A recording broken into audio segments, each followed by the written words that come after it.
Hey y'all, my name's Giancarlo Tello. I'm from New Jersey. I'm currently the director for Undocumented Jersey, an organization, a grassroots organization, not a 501c3 or anything. Basically means no funding. Trying to do work around undocumented, documented, and also mixed status families trying to obtain higher education, as well as looking at it more holistically in terms of health insurance access, being able to go to the hospital, the ER, and just trying to get through even K through 12, right? So for a bit of context, I am undocumented. I was born in Lima, Peru in 1990, and when I was 6 years old, my parents decided that for me to have a chance at an education or at a future, it would be best to migrate to the U.S. So I actually flew into Newark Airport, been in New Jersey ever since. I went straight into first grade, second grade, third grade, fourth grade, elementary school, middle school, high school, living, I guess, like the high school American dream, right? Playing Yu-Gi-Oh, waking up Saturday mornings, watching Pokemon, etc., joining my tennis team and all of that. And it wasn't until I reached my sophomore year of high school where I took a course called Driver's Ed that I was fortunate enough to pass the written exam portion of it. And then the teacher said, hey, go to the DMV, what we call it over there, MVC now. And then you get your learner's permit and start learning how to drive. And at 16 years old, that's like the coolest thing ever, right? Like you don't have to take the school bus anymore or walk up the hill, which is what I was doing at the time. I was like, okay, Mom, I got this little card thing. Can we go to the DMV? Can we get the sign? Can I start learning how to drive? That's when she told me no. I asked, why not? Because you don't have a social security number. You're not supposed to be here. You're illegal, right? So I didn't understand what that meant. And this is me at 16, right? And this is before DACA or any of these other, so much of an immigration movement was available. And in my mind, this is just, I can't drive. Oh, well, it's not the worst thing in the world, right? Most people at that age can't even afford a car, at least not in my town. So I just went through it until my junior or senior year of high school, where we finally got to those college application phases, where we were told, hey, take this SAT, start applying for these resources programs, and look at college applications, see which one's interesting to you. So we got all those college applications, and each of them had a near universal thing on them, a space for a 9-digit box for a social security number. I asked my mom what I put there. She said, I don't know. Can I go to college? I don't know. Thankfully, I found out that I could go to college. I ended up applying to our local community college, and when I got there, I signed up, I registered for my classes, saw a counselor, and then I went to the bursar's office to figure out how to pay, and they said, like, oh, just give us your green card, and then we'll charge you your in-county tuition rate. I freaked out. That was my first time someone actually asking me for my papers. I said, oh, I don't have it with me. Can I come back later and bring it? Never went back. They said yes, and for now we'll just put you as an international student, charging you the international student rate, which at the time was about 3 times as much. So I just paid the international rate, right? So what I was facing at the time was lack of access to in-state tuition rates, in-county tuition rates, also lack of access to financial aid, state and federal level, all of those FAFSA resources, lack of ability to work legally, still couldn't drive, and the additional burden of unsure who I could reveal my status to and possibly then obtaining some resources or some guidance in terms of what I could do. So my parents expressly told me, you can't tell your counselors, your teachers, or anybody, right?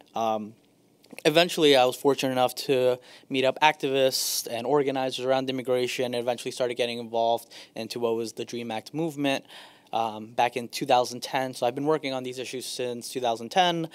Thankfully, I'm lucky enough to have qualified under DACA, Deferred Action for Childhood Arrivals. And I think that a lot of it, being able to get to this moment and be able to do what we're doing in New Jersey, is honestly thanks to partners like AFT, like the NEA, like the CWA, the alphabet soup of all these unions that are all across the country and thankfully very strong in our state. The first scholarship I received to college was from the AAUP AFT, the Wells Keddy Scholarship. That was able to get me through my first semester of Rutgers, where I was paying about $3,000 to $4,000 for one class in one semester, right? But our teachers and faculty there didn't stop at that, right? Because they knew that for me to succeed, for someone in my situation to succeed, it's not just enough to give monetary support.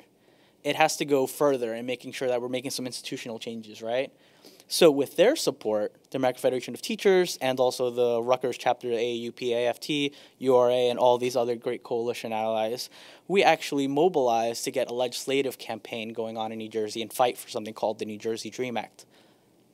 We literally said, this is not enough that, maybe we can provide you some monetary support, but we need to change things from the ground up. Combined over a year-long campaign, which had been going on for a long time, we were able to unite students, faculty, other unions, faith-based groups, and other advocacy groups all together in a way that we actually were able to get the state legislature and eventually Governor Christie to sign the New Jersey Dream Act and allow other undocumented folks like myself to access in-state tuition rates. So what we're talking about right now, the other aspect of it is how can educators help out? There's ways to do that both within the classroom and outside of it too, because y'all also have a lot of power, right? And in particular, talking about as an undocumented immigrant, I can't even vote. So no matter what I say, they can easily disregard it, right? But when we show up with hundreds of faculty, teachers, fellow students that say we can vote and we'll vote you out and we'll rally and picket your office, that actually sends a powerful message. I do want to say another heartfelt thank you to the AFT and the AUP AFT. We had a student at Rutgers University where I graduated yesterday who had to show up for a meeting with an immigration enforcement officer where there was a threat of being detained or deported. And her DACA had conveniently lapsed because ICE, Immigration Customs Enforcement, didn't renew it. But faculty, from the moment they found out, and our union organizers, they mobilized, they fought, we called every senator, every congressperson, we talked to media, thankfully AUPFT has an office, used that basement, and the first night over 150 people showed up. We had people who are her professors who just, had her as a student saying no, this is not right, showing up to those organizing meetings. Teachers from STEM who traditionally I haven't seen as much out, coming out and saying this is not enough. We need to come out and we need to go to the Newark ICE department and say that this student deserves to stay here because she is a member of our community. And thankfully, because of all of that support, and I believe she was even out there yesterday at the rally for her, she was able to walk out of the ICE detention, of the ICE officer meeting safe and without needing to come in for a follow-up. And that would not have been possible without all of y'all, without our allies, both faculty and non-faculty. And that I really do want to say a heartfelt thank you for all of you for being able to make that possible. So moving forward, in terms of what we can do also inside the classroom, right? We focused on a lot on 3 different categories: undocumented, documented, those who qualify and receive deferred action for childhood arrivals, and also who are documented, so they're citizens or green card holders with undocumented parents. All of those categories have their own special set of circumstances and issues that they have to navigate. And it all varies state by state. So our specialty is in particular New Jersey. So in New Jersey, immigration is a patchwork model wherever you're going. In New Jersey, we thankfully have in-state tuition rates, but we don't have state financial aid. And we also still don't have federal financial aid. So our goals have been, and what we've been doing as a model recently, and this goes in particular to anybody who works either in high school or in colleges, we've partnered with both school districts, high schools themselves, or colleges and universities themselves, or, we've partnered with the New Jersey Association of Financial Aid Counselors, so basically whoever would let us speak and collaborate with, right? We've developed something called our DocuJersey College Fair model, where we partner up with the local either admissions office or financial aid and a financial aid office, and thankfully a Rutgers Law School clinic that we're a very close relationship with, and we developed a full-day seminar particularly put together for potential undocumented or mixed status students and figuring out how they can go to college. So they don't have to face the same questions that I did when, what do you put when you don't have a social security number, right? We will have the admissions counselors there from the school themselves saying, this is what you do if you don't have a social security number. This is what you put in if you have DACA. This is how you can still fill out for financial aid without fear of outing your parents, which is the case when the student is a U.S. citizen and their parents are undocumented. oh no, they have to ask you for the taxes for your parents. What do? Are you putting them in a compromising situation, especially considering the administration that we're currently under?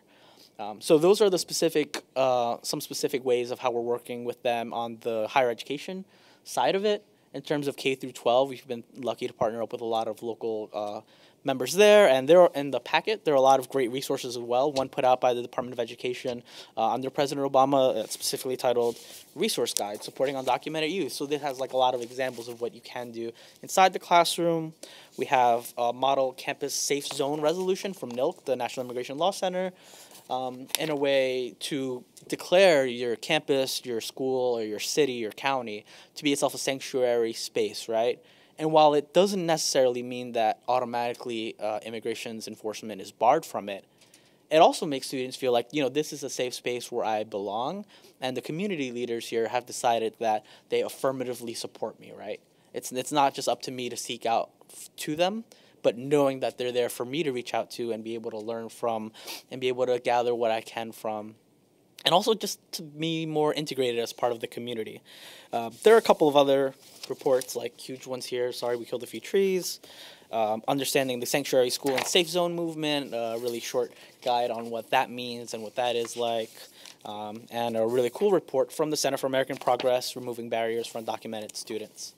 So there are a lot of resources out there, but what we need more of than anything besides these reports are the people on the ground actually doing it, right? And we're very excited that while we can do what we can in New Jersey, nationally, there is a whole movement of people who are trying to do this.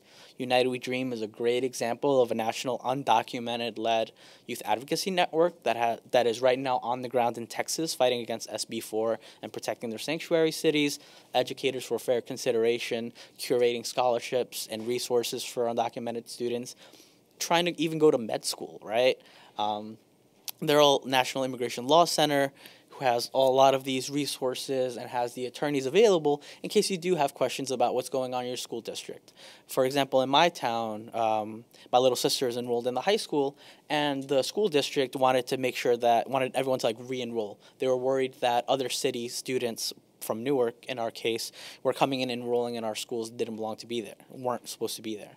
So they sent out these re-enroll forms to the families, and it specifically asked, how long have you been in this country? When did your mom arrive? How long has your mom been in this country? When did your dad arrive? How long has your dad been in the country?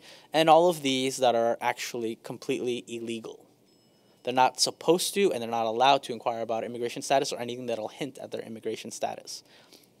And thankfully, we were able to partner up with local groups, the American Civil Liberties Union and others that were able to push back. And once we scared the bejesus out of the superintendent, they were quickly, retracted that form and tried to change up how they were doing it. And all of this to say that we eventually had to keep moving on more institutionally, like I mentioned earlier, and eventually the Department of Education had to set out its own statement reaffirming the right of undocumented mixed status students attending their public schools and making sure that no one is turned away, and setting out a reminder, a guideline to every single superintendent and principal in our state that, this is not stuff you can ask, it's not allowed, and we'll come down on you if you do.